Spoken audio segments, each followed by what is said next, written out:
Tinatapon ni Catherine Bernardo ang mga bulaklak na binigay ni Daniel Padilla. Isang nakakagulat na insidente na kinasasangkutan ni Catherine Bernardo at Daniel Padilla ang hindi nakapagsalita sa mga tagahanga. Sa isang nakakagulat na pangyayari, nakita si Catherine na itinapon ang mga bulaklak na ibinigay sa kanya ni Daniel na nagdulot ng kuryosidad at haka-haka. But the drama didn't stop there. Things took an event more unexpected twist when Catherine allegedly visited Daniel in his dressing room. Soon after, nagsimula ang lahat na si Daniel sa isang matamis na galaw ay nagbigay kay Catherine ng isang palumpon ng mga bulaklak, malamang na sinadya upang ipahayag ang kanyang pagmamahal. Gayunpaman, ilang sandali lang, sumabog ang social media ng mga video at larawan na nagpapakita ng pagtatapon ni Catherine ng mga bulaklak na iwang nalilito at nadudurog ang puso ng mga tagahanga sa ginawang hakbang dahil tila wala na sa karakter ang mag-asawang nakilala sa kanilang matatag na samahan. Pero mas naging intriguing ang sitwasyon nang lumabas ang mga ulat na pumunta si Catherine sa dressing room ni Daniel pagkatapos ng insidente. Ano ang nangyari sa likod ng mga saradong pinto? Nagkaroon ba ito ng hindi pagkakasundo o ito ba isang insidente? Inaasahang aksidente. Ang haka-haka ay nag-iwan sa mga tagahanga ng pagtatanong kung mayroon pang higit pa sa kwento kaysa sa nakita ng mata. At habang sa kabilang banda naman, Catherine Bernardo at Alden Richard nagpaalam na, "This is Joy and this is Ethan, signing off." Kung bago ka lang sa channel na ito, huwag kalimutang mag-like, share, comment, and subscribe. Tuluyan nang namaalam sina Alden Richard at Catherine Bernardo sa kanilang mga karakter sa record-breaking na Hello Love Again bilang sina Ethan at Joy. Ibig sabihin, wala na talagang part 3 ang kanilang pelikula mula sa Star Cinema at Jamie Pictures na patuloy na humahatos sa takilya hanggang ngayon sa iba't ibang bahagi ng mundo.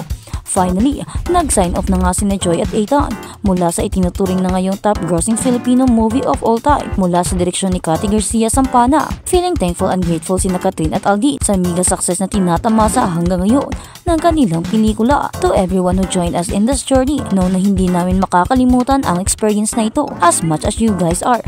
To it also, say pa ni Alden sa panayam ng 24 oras weekend. Ayon naman kay Catherine, abot langit ang pasasalamat ng buong production sa lahat ng sumuporta at nanood sa Hello Love Goodbye at sa sequel nitong Hello Love Again. Hindi namin ito magawa nang wala yung suporta na iyon, and that support motivated us and keep us going. Ayon pa kay Catherine, at sabay na pamamaalam ng Kat din kina Joy at Ethan sa sambayan ng Filipino. This is Joy and this is Ethan signing off. Samantala, gumawa na naman ng bagong kasaysayan ang pelikula matapos itong magkaroon ng special VIP screening at Thanksgiving party sa Taguig City with showbiz and political personalities. Present sa special screening sa First Lady Liza Araneta Marcos, Senate President Chis Escudero at iba pang mambabatas at government official. It's kind of like a happy cry, a fulfilled cry, because parang na-realize ni First Lady yung home niya is yung husband niya. The film resonates with a lot of people in different ways, say pa ni Alden. Sabi niya, it was a good kind naman, so na-enjoy niya yung journey ni Ethan at Joy. And then she also mentioned na napanood niya rin yung first part. Dagdag pa ni Catherine, lahat pa ng Asia's multimedia star. We're very grateful din naman talaga na mas nabibigyan tayo ng support ngayon ng ating government when it comes to the entertainment industry. Showing pa rin hanggang ngayon ang Hello Love Again sa mahigit 300 cinema sa iba't ibang panig ng mundo. Alden, niregaluhan si Daddy Teddy ng Rolex. Isang espesyal at nakakaantig na sandali ang naganap kamakailan matapos regaluhan ni Alden Richard ng isang mamahaling Rolex na relo ang ama ni Catherine Bernardo na si Daddy Teddy bilang surpresa sa kanyang kaarawan. Ang simpleng kilos na ito ay nagbigay saya hindi lamang kay Daddy Teddy kundi pati na rin sa mga tagahanga na humahanga sa kabutihan ni Alden. Ang regalo at reaksyon ni Daddy Teddy sa larawan na naging viral sa social media, makikita ang kasiyahan ni Daddy Teddy habang hawak ang kahon ng Rolex na iniregalo sa kanya. Ang mamahaling relo ay hindi lamang simbolo ng yaman, kundi ng matinding respeto at pagmamahal na ibinibigay ni Alden Richards. Ayon sa mga lumalapit kay Daddy Teddy, lubos siyang natuwa at naantig sa gesture ng aktor.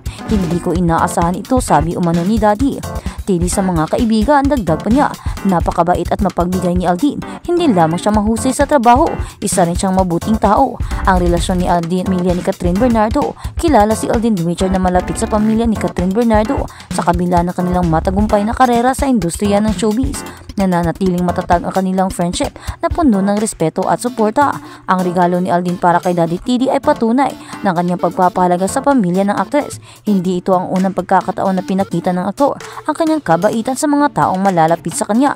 Matapos kumalat ang larawan at balita sa social media, bumuhos ang mga komento mula sa netizens. Marami ang natuwa at tumanga kay Aldin dahil sa kanyang pagiging mapagbigay. Ang bait talaga ni Aldin, walang kupas. Deserve ni Daddy TD ang ganitong klaseng regalo, sabi ng isang fan. Isa pang netizens ang nagkomento, ang sweet naman ni Aldin, sana all may ganyang kaibigan. Bukod dito, nagbigay din ng reaksyon ng ilang tagahanga ni Kathryn Bernardo. Ayon sa kanila, nakakatuwang makita na maganda ang relasyon ni na Aldin at ang pamilya ng kanilang idolo. Ang Rolex ay simbolo ng pagpapahalaga. Ang relo na binigay ni Aldin ay hindi lamang isang material na bagay. Pagkilala kay Alden Richards, si Alden Richards na tinaguri ang Asia's multimedia star ay isa sa mga pinakasikat at respetadong artista sa industriya. Kilala rin siya sa kanyang pagiging mabait at mapagbigay. Sa kabila ng kanyang tagumpay, nananatili siyang mapagkumbaba at malapit sa mga taong mahahalaga sa kanyang buhay. Hindi lamang ito patunay ng kanyang tagumpay bilang artista, kundi pati na rin ang kanyang kabutihang loob bilang tao. Maraming beses nang pinakita ni Aldin na may higit pa sa kanyang talento. Isa siyang taong may busilak na puso.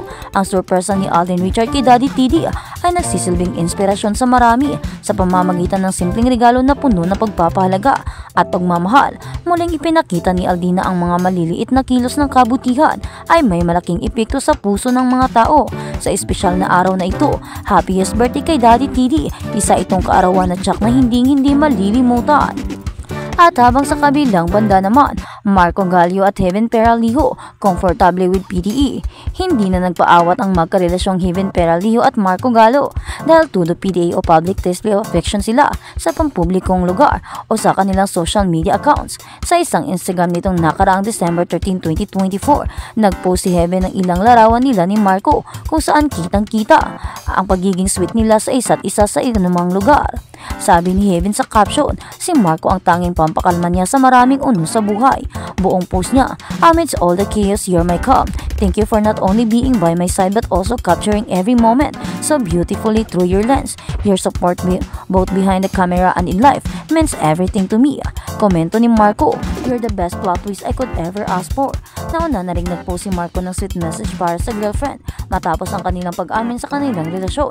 Saad pa ni Marco, you are the chosen one. Noong November 25, 2024, formal nang naging Instagram official sina Marco at Heaven. Sa post ng binata sa Instagram na may kalakip na black and white photos nila, nakasaad dito ang maikling mensahe ni Marco para sa 25th birthday ni Heaven. Pero ang mas nakapukaw ng atensyon ng marami ay ang pagtawag ng Filipino-Italian actor na mahal sa actress. At sa comment section ay nag-I love you sa isa't isa ang dalawa. Sabi pa ni Marco sa caption, happy 25th birthday mahal.